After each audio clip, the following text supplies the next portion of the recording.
कहते हैं कि जिंदा रहने की जिद से बड़ी जिद इस दुनिया में कोई नहीं होती, क्योंकि बेहद कठिन समय में ही इंसान अपनी सारी सीमाएं तोड़ देता है और वो कर गुजरता है जिसकी उसे उम्मीद भी नहीं होती। तो चलिए दोस्तों, जानते हैं कुछ ऐसे जाबाजों के बारे में जिन्होंने बेहद कठिन समय को मात देके खुद की जान बचा ली। Let's begin. एरन रॉल्स्टन। अगर आप हॉलीवुड फिल्मों के दीवाने हो तब शायद आप एरन रॉल्स्टन के बारे में जानते होंगे। अरे नहीं दोस्तों, ये कोई सेलिब्रिटी नहीं है। असल में एरन के साथ हुई दुखद घटना पर हॉलीवुड में एक फिल्म बनी थी जिसका नाम था 127 हावर्स। इस फिल्म की तरह ही एरन की खुद के बचाने की कहानी भी अद्भुत है। एक दिन एरन ब्लू जॉन कैनियन की सैर कर रहा था, तभी एक बड़ा सा पत्थर की दो दीवारों से होते हुए एरन के हाथों पे आ गिरा। बाएं हाथ को छोटी मोटी चोटें आई, लेकिन दायां हाथ पत्थर के नीचे बुरी तरह से फंस गया, जिसकी वजह से एरन बाहर नहीं निकल पा रहा था। समय का बहता हर कतरा एरन को याद दिलाता कि उसे घर जाना है, लेकिन एरन ऐसा नहीं कर सकता था। यहाँ फंसने के करीब 4 दिन बाद उसने अपना दाहिना हाथ काटने की सोची, लेकिन उसे मालूम था कि उसके पास हाथ काटने के लिए पर्याप्त औजार नहीं है। जब वो रात को सोया तो उसे सपना आया कि एरन अपने कटे हुए हाथों से अपने भविष्य में पैदा हुए बच्चे के साथ खेल रहा है। जब वो सुबह उठा तो उसने इस प्रेरणा को अपनी ताकत बनाकर उसने किसी तरह अपना हाथ काट डाला और जिंदा बच गया। 5 दिन के इस अनचाहे सफर में एरन सिर्फ पानी की बोतल और साथ में लाए हुए 2 बैरिटोस के सहारे ही जिंदा रहा। मौरो प्रॉस्पेरी। सहारा डेजर्ट में खेली जाने वाली मैराथन डेज सेबल एक ऐसी मैराथन है जिसमें स्पर्धकों को 233 किलोमीटर का प्रवास 6 दिन में पूरा करना होता है।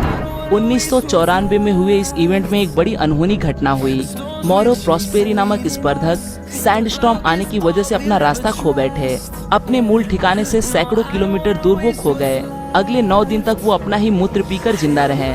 जो भी जानवर उन्हें मिले, जैसे कि चमगादड़ हो या रेंगने वाले जानवर हो या कोई कीटक हो, इसे खाकर मौरो जिंदा रहे। हिम्मत हार जाने के बाद मौरो ने खुदकुशी करने का प्रयास किया, लेकिन ये प्रयास भी नाकाम रहा। एक बार फिर हिम्मत जुटा के मौरो ने सोचा कि अब एक आखिरी प्रयास किसी गांव या शहर तक पहुंचने के लिए करता हूं। कुछ मील दूरी तय करने के बाद वो नीचे गिर गया, जहां उसे किसी ने देख लिया और उसे मिलिट्री बेस ले जाकर उसकी जान बचा ली गई। इस सफर में मौरो ने करीब 40 पाउंड इतना वजन खो दिया, लेकिन असाधारण हिम्मत ने उसकी जान बचा ली। स्टीवन कोल्हन। 29 जनवरी 1982 में स्टीवन अपनी बोट लेके चल पड़े एक सफर पे, लेकिन एक बेहद ही बुरी घटना घटने के लिए स्टीवन का इंतजार कर रही थी। सफर के 7 दिन बाद एक रात तूफान में कोई अनजान चीज स्टीवन के बोट से आ टकरा गई, जिस वजह से बोट ने काम करना बंद कर दिया। स्टीवन को लगा कि ये चीज कोई व्हेल मछली रही होगी। डूबती बोट से स्टीवन ने इमरजेंसी लाइफ राफ्ट को निकाला और उसमें सारी जीवनाश्मक चीजें भर ली। एक रात में ही वो अपनी बोट से काफी दूर चले गए। अब वो महज एक लाइफ राफ्ट में अटलांटिक महासागर में कुदरत की दया पर निर्भर इकलौते इंसान थे।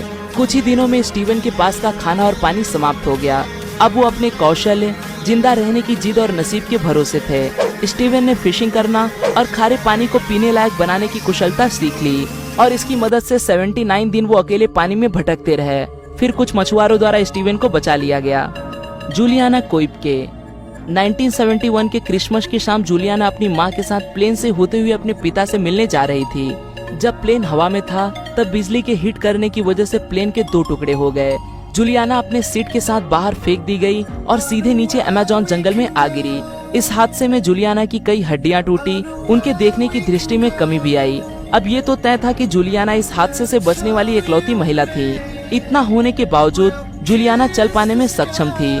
जूलियाना को एक बात पता थी कि अगर किसी तरह वो पानी का स्रोत यानी कि नदी या तालाब ढूंढ लेती है तो उसके किनारे या आसपास कोई न कोई गांव मिल ही जाएगा। अगले 9 दिन तक वो यही करती रही और आखिरकार उसे पानी में एक बोट मिल गई और वो उसी बोट के पास रुक गई। बोट का मालिक वहां पहुंच गया और जख्मी जूलियाना को बचा लिया गया। ये कहानी साल 2000 में एक डॉक्यूमेंट्री द्वारा लोगों के सामने आई। इस डॉक्यूमेंट्री के डायरेक्टर थे वार्नर हर्जॉग। ये वही डायरेक्टर थे जिन्होंने उसी फ्लाइट की टिकट आखिरी वक्त पे कैंसिल कर दी थी। आज के लिए दोस्तों बस इतना ही। आशा करता हूँ आपको यह वीडियो पसंद आया होगा। अगर वीडियो पसंद आए तो उसे लाइक करना न भूलें और आप इस वीडियो के बारे में क्या सोचते हैं वो मुझे कमेंट में जरूर बताएं। फिर मिलूंगा दोस्तों एक नए वीडियो के साथ में, तब तक के लिए नमस्कार।